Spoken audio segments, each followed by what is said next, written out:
வீரன் அத்தியாயம் 49. இது போன்ற கதைகளை தொடர்ந்து கேட்க இப்போதே குமார் ஸ்டோரிஸ் சேனலை சப்ஸ்கிரைப் செய்து கொள்ளுங்கள். மறக்காமல் ஷேர் பண்ணுங்க, லைக் பண்ணுங்க.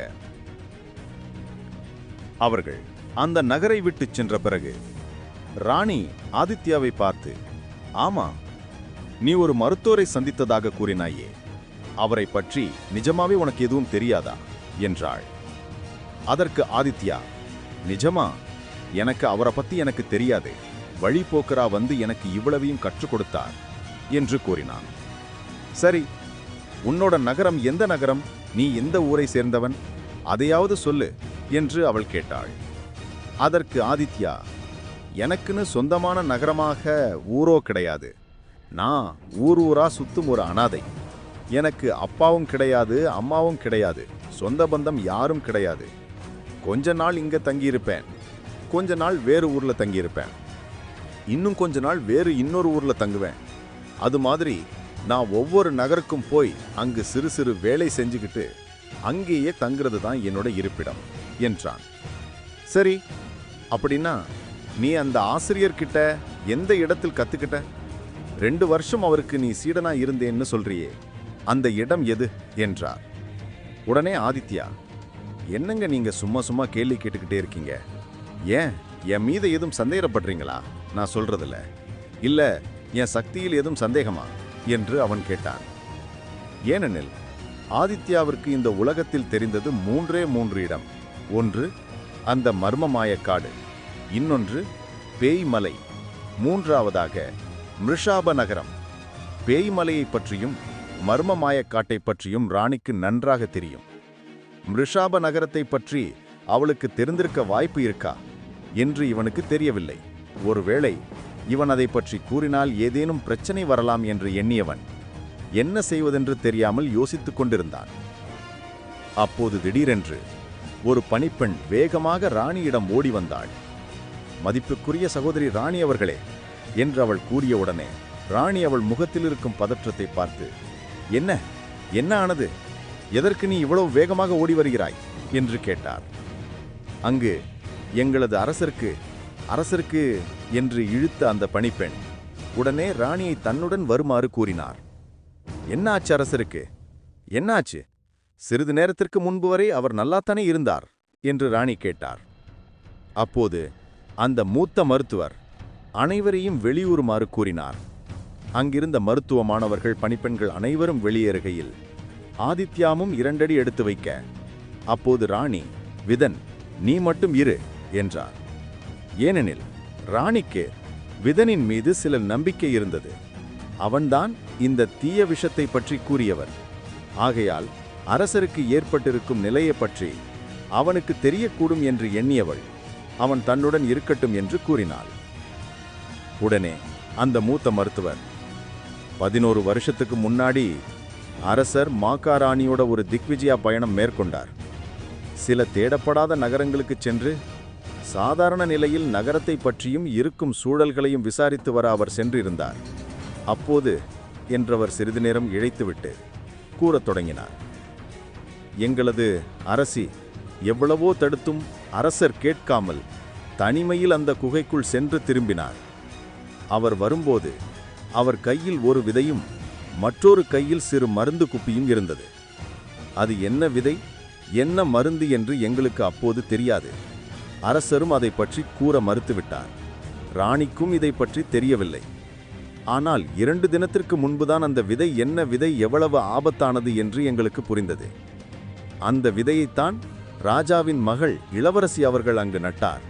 அதை நட்ட பிறகுதான் இவ்வளவு துயரம் வந்தது. இருப்பினும் அந்த மருந்து குப்பியை பற்றி இதுவரை ஏதும் தெரியவில்லை என்றார். அன்று முதலே அரசருக்கு வருடத்திற்கு ஒரு முறை இது போன்ற மர்மமான உடல் பிசைவு ஏற்படும் என்று கூறி அரசரின் உடல் பாகங்களை காட்டினார். அப்போது அரசர் உடல் தளர்ந்த நிலையில் எலும்புகள் இல்லாதது போல மாறியிருந்தது. அதை பார்த்த ராணி, என்ன இது, வித்தியாசமா தெரியுது என்றார். ஆமாம், இது மருத்துவத்தால் குணப்படுத்த முடியாது என்று எங்களுக்கு தெரியும். இருப்பினும் அரசர் இதை பற்றி எதையுமே எங்களிடம் தெளிவாக கூற மறுத்துவிட்டார். ஆகையால்தான் இன்று வரை எங்களால் அரசரை காப்பாற்ற முடியவில்லை. ஆனால் அப்போதெல்லாம் வெறும் ஒரு பாகம் மட்டுமே இதுபோல் பாதிக்கும், கை அல்லது கால் பாதிப்பு மட்டுமே இருந்தது. ஆனால் இன்று என்று கூறியவர் அரசரின் முழு உடலை போர்த்தியிருந்த துணியையும் விளக்கினார். அவரது உடல் முழுக்க தளர்ந்து எலும்பே காணப்படாதது போல் கழுத்துக்கு கீழ் இருந்தது. அதை பார்த்த ராணிக்கும் சரி ஆதித்யாவிற்கும் சரி பெருத்த அதிர்ச்சி. இது என்ன? இது எந்த மாதிரியான பிரச்சனை என்று அவள் பிரமிப்புடன் அதை பார்த்தாள். அந்த மருத்துவரை பார்த்து, என்ன இப்படி இருக்காரு, இதுக்கு என்ன காரணம்னு தெரியவே இல்லையே இதுவரைக்கும் என்றாள். ஆமாம், அந்த மருந்து குப்பையை பற்றியும் அவர் கூறவும் கொடுக்கவும் மறைக்கிறார். இது அதனால் ஏற்பட்டதுதானா, இல்லை அதுதான் இவருக்கான குணப்படுத்தும் மருந்தா என்றும் தெரியவில்லை. நமக்கு அனைத்தையும் தெரிய வேண்டுமென்றால் அந்த குகைக்குள் இவருக்கு என்ன நடந்தது என்பதை அறிய வேண்டும் என்று கூறினார். அதை கேட்ட ராணி, எப்படி அறிய முடியும்? இவர்தான் எதையுமே சொல்ல மாட்டார்னு சொல்றீங்க, இப்ப சொல்லும் நிலைமையிலும் இல்லை, அப்படி இருக்கையில் எப்படி என்று ராணி கேட்க, அந்த குகைக்கு இதுவரை நிறைய பேர் உள்ளே போயிருக்காங்க. ஆமா, யாருமே திரும்பினதில்லை. திரும்பின ஒரே ஆள் அரசர் மட்டும்தான். அதனால் அந்த குகைக்குள்ள என்ன இருக்கு, இவர் எங்கிருந்து அதை கொண்டு வந்தார், என்ன நடந்துச்சுன்னு நம்ம தெரிஞ்சுக்கணும். அதை தெரிஞ்சுக்கிட்டு அரசரை காப்பாத்திக்கலாம். இன்னிலிருந்து 11வது நாள் வரும் முழுநிலவு இருள் நாள் அன்னைக்குள்ள நம்ம இவரை குணப்படுத்த பார்க்கணும். இவரோட உடலில் தசைகளின் இறப்பு அதிகரித்து கொண்டே இருக்கு. இப்போதைக்கு அவரோட கட்டை விரலிலிருந்து திசுக்கள் செயலிழந்திருக்கு. இது முழுமையா உடம்புல பரவிவிட்டால் 11 நாளில் அரசர் இறந்து விடுவார் என்றார். அதை கேட்ட ஆதித்யா, 11 வருடத்திற்கு முன்பு 11 நாள் என்று யோசித்தவன் ராணியின் பின்னே நின்று கொண்டிருக்க, ராணியோ, அங்க போய் அதை தெரிஞ்சுக்க சொல்றீங்களா எங்களை என்று கேட்டார். ஆமாம், அப்போது அரசருக்கு என்ன நடந்தது என்று நாம் அறிந்தால் மட்டுமே அரசரை காப்பாற்ற முடியும் என்றார் மருத்துவர். ராணி, நீ என்ன நினைக்கிற என்று விதனை பார்த்து கேட்டாள். நான் நினைப்பதற்கு ஒன்றுமில்லை, நீங்க என்ன சொல்றீங்களோ அப்படியே செய்யலாம் என்றான் விதன்.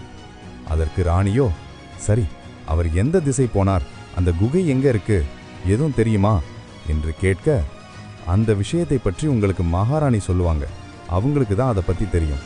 இதை பத்தி வேற யாருக்காவது தெரிஞ்சா அங்க நிறைய பேர் போக வாய்ப்பு இருக்குன்னு அரசர் அரசியும் யாருக்கிட்டையுமே இதுவரையும் சொல்லல. அதனால கொஞ்ச நேரம் காத்துருங்க, இன்னும் கொஞ்ச நேரத்துல மகாராணி அதற்கான வரைபடத்தை எடுத்துட்டு வந்துருவாங்க என்று கூறினார். இவர்கள் கூறிக்கொண்டிருக்கும்போது ஒருவர் வேகமாக நடந்து வரும் சத்தம் கேட்டது. அந்த சத்தம் வரும் திசையை திரும்பி பார்க்க, கதவை திறந்து கொண்டு உள்ளே தன் கைகளில் சிவப்பு நிற தோலாலான வரைபடத்துடன் உள்ளே வந்தார் மகாராணி. அவரை பார்த்து ராணி தலைவணங்க, இதோ இதோ இருக்கு அதற்கான வரைபடம். இந்த இடத்திற்குத்தான் நாங்கள் சென்றோம். அதற்குள் என்னை இவர் அழைத்துச் செல்லாததால் எனக்கும் அதை பற்றி ஒன்றும் தெரியாது. எப்படியாவது இவரை காப்பாற்றுங்கள். எனக்கு இருந்த இருவரில் ஒருவர் ஏற்கனவே நான் இழந்துவிட்டேன், இவரையும் இழக்க என்னால் முடியாது என்று அழ ஆரம்பித்தார். ராணி மகாராணியிடம் சென்று, ஒன்றும் கவலைப்படாதீங்க, அரசரை காப்பாற்ற வேண்டியது எங்க பொறுப்பு, நாங்க பார்த்துக்கலாம் என்று கூறியவள் அந்த வரைபடத்தை வாங்கி கொண்டு, சரி, நாங்க வர வரைக்கும் இந்த நகரத்தை பாதுகாப்பாக பார்த்து கொள்ளுங்கள் என்று அங்கு அருகில் நின்ற தளபதியிடம் கூறிவிட்டு மீண்டும் ஒரு கணம் மகாராணியை பார்த்த ராணி, அங்கு ஏதேனும் நாங்கள் எதிர்கொள்ளும் அளவிற்கு ஆபத்து இருக்கா என்று கேட்டாள். ஒன்று மட்டும்தான், நாங்கள் சென்ற இடம் மிகவும் பனி நிறைந்த இடம் என்று கூறினார். அதுதான் மிகவும் ஆபத்தானது என்று கூறினார்.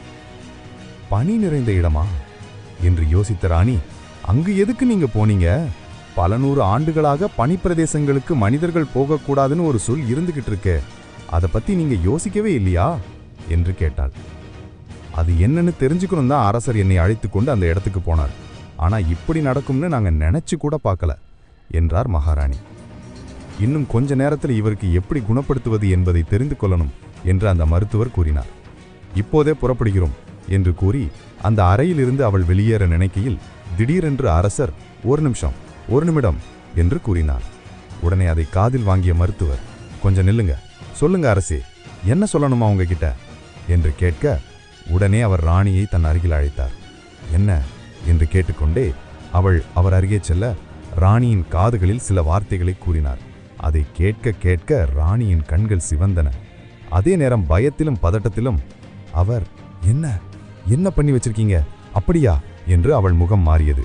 அதை பார்த்த மகாராணிக்கும் சரி மருத்துவருக்கும் சரி அதிர்ச்சி உண்டானது. ஆதித்யாவிற்கு ஒன்றும் புரியவில்லை. அப்படி என்ன அவர் சொன்னாரு, எதற்காக இவ்வளவு அதிர்ச்சி அடைகிறார் என்று எண்ணியவன், ராணி என்ன ஆனது, எதற்கு நீ இப்படி பயப்படுற, அவர் என்ன சொன்னார் என்று கேட்க, உடனே ராணி, நகரை பாதுகாப்பாக பலப்படுத்தணும், உடனே இதை தளபதிகிட்ட சொல்லுங்க என்று அவள் பதட்டமாக 2 அடி பின்னே நகர்ந்து கொண்டே கூறினார். அங்கிருந்த அனைவரின் முகமும் மேலும் வெளிரியது. அப்படி என்ன ஆச்சு, என்ன கூறினார் என்று மகாராணியும் ராணியிடம் கேட்க, இவர் இருள் இளவரசனுடன் ஒப்பந்தம் போட்டிருக்காரு. 9 வயசு வந்த உடனே தனக்கு பிறக்கும் குழந்தையே அவர்கிட்ட ஒப்படைக்கிறேனே. சில நாட்களுக்கு முன்புதான் உங்களது குழந்தைக்கு 9 வயசு ஆயிருக்கு என்றாள்.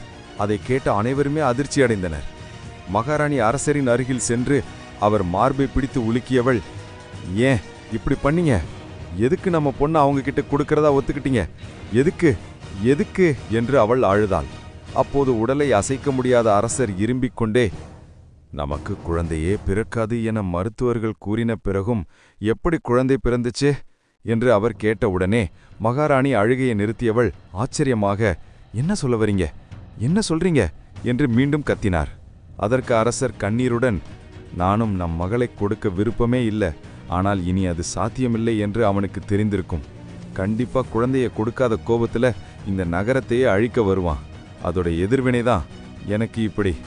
ஒவ்வொரு வருஷம் நம்ம குழந்தையோட பிறந்தநாள் வரும்பொழுதும் எனக்கு அந்த ஒப்பந்தத்தை ஞாபகப்படுத்தும் விதமாக தான் என் உடல்ல ஒரு பாகம் செயலிழக்கும். 9 வருடம் முடிந்து நான் குழந்தையை கொடுக்காததுனால தான் எனக்கு இந்த நிலைமை என்று கூறியவர் அழுதார். அரசே, ஆனா இப்போது குழந்தை உயிருடன் தான் இருக்கிறதா, இல்லை எங்கு இருக்கிறது என்று யாருக்கும் தெரியாதே என்றான் மருத்துவர். அதற்கு அரசர், ஆமாம், அதனால்தான் சொல்கிறேன், கண்டிப்பா நம்ம எல்லாரையும் அவன் கொன்னிடுவான். அவனை தடுத்து நிறுத்துவது அவ்வளவு எளிதான காரியமில்லை. அவன்கிட்ட மாய சக்திகள் படைத்த நிறைய அசுவர்கள் இருக்காங்க. அவன் கண்டிப்பா வருவான் நம்மளை அழிக்க என்றார் அரசர். மகாராணியோ, நமக்கு குழந்தை பிறக்கணும் என்பதற்காக தான் நீங்க ஒப்பந்தம் போட்டீங்களா? பிறந்த குழந்தையே 9 வருஷத்துல திருப்பி கொடுத்துருவேன்னு எதுக்கு எதுக்கு என்று கத்தினாள். அப்போது அரசர் ராணியை பார்த்து, குழந்தை மீண்டும் பிறக்குமோ பிறக்காதோ அது எனக்கு தேவையில்லை. ஆனால் இந்த உலகமும் சரி மக்களும் சரி உன்னை குழந்தை பெறாத மலடுன்னு சொல்லி ராணியாக இருக்க தகுதியில்லைன்னு என்கிட்ட இருந்து உன்னை பிரிச்சிருவாங்க. அதுக்கு தான் நான் பயந்தேன். உனக்காக நான் எதை வேணாலும் இழப்பேன், உன்னை ஒரு காலமும் என்னால் இழக்க முடியாது என்று கூறினார். அதை கேட்ட மகாராணி அவரை கட்டி அணைத்து கொண்டு அழுதாள். ஏங்க, என்னை எப்படி கூப்பிட்டால் என்ன, இதுக்காக உங்க உயிரையும் ஏன் இப்படி பணைய வச்சிங்க என்று அவள் கேட்க, அப்போது ஒரு சிறு புன்னகை கொடுத்த அரசர், இனி இந்த உலகமும் சரி மக்களும் சரி உன்னை எந்த ஒரு அவதூறும் கூறாது. எல்லாத்துக்கும் நான் தான் காரணம். நான் செஞ்சது தப்புதான். அதனால எனக்கு எந்த கெட்ட பெயர் வந்தாலும் பரவாயில்லை. உன்னை யாரும் ஒரு வார்த்தை சொல்லவிட மாட்டேன் என்று கண்களில் ஒரு தீவிரத்துடன் கூறினார். அதை கேட்ட ஆதித்யாவிற்கும் மனது சிறிது சஞ்சலம் அடைந்தது. கண்மூடித்தனமாக மனைவியின் மீது இருந்த பாசத்தில் ஏதோ அரசர் செய்துவிட்டார். அதுவும் ஒரு காதல்தான். அந்த காதலின் விபரீதத்தை அவர் அறியவில்லை. அறியும் நேரத்தில் அவருக்கு எல்லாமே முடிந்துவிட்டது என்பதை உணர்ந்து, ஆதித்யா, சரி, இவருக்கு ஏதும் நம்மளால உதவி முடியுமா என்று ராணியை பார்த்து கேட்டான். ராணியோ, என்ன செய்ய முடியும் நினைக்கிற? உண்மையாவே இவர் கூறின மாதிரி அவர்கள் படையெடுத்து வந்தா அவங்களால தாக்கு பிடிக்க முடியும்னு நினைக்கிறியா? கண்டிப்பா முடியாது. அதே நேரம் நம் பள்ளியிலிருந்து வீரர்கள் வந்தாலும் அவங்கள தடுத்து நிறுத்த முடியாது. அந்த இருள் இளவரசன் போருக்கு வரேன்னு சொன்னாலே யாருமே அந்த போர்ல தலையிட மாட்டாங்க. அவன் பேரு தான் இருள் இளவரசன். அவன் ஏற்கனவே தெளிவா இவங்க கூட ஒரு ஒப்பந்தம் போட்டிருக்கான். அந்த ஒப்பந்தம் படி இவங்க நடந்து கொள்ளணும், இல்லைன்னா இந்த நகரையே சுத்தமா எரிச்சு சூறாயாடி விடுவான் என்று கூறினான். இதுக்கு என்னதான் பண்றது என்று விதன் கேட்க, கைகளை பிசைந்து கொண்டிருந்த ராணி, எனக்கு என்ன பண்றதுன்னு தெரியல என்று கூறினார். வரவிருக்கும் ஆபத்தை எதிர்த்து என்ன செய்ய போகிறான் ஆதித்யா என்று தெரிந்து கொள்ள தொடர்ந்து கேளுங்கள் வீரன் குமார் ஸ்டோரிஸ் சேனலில்.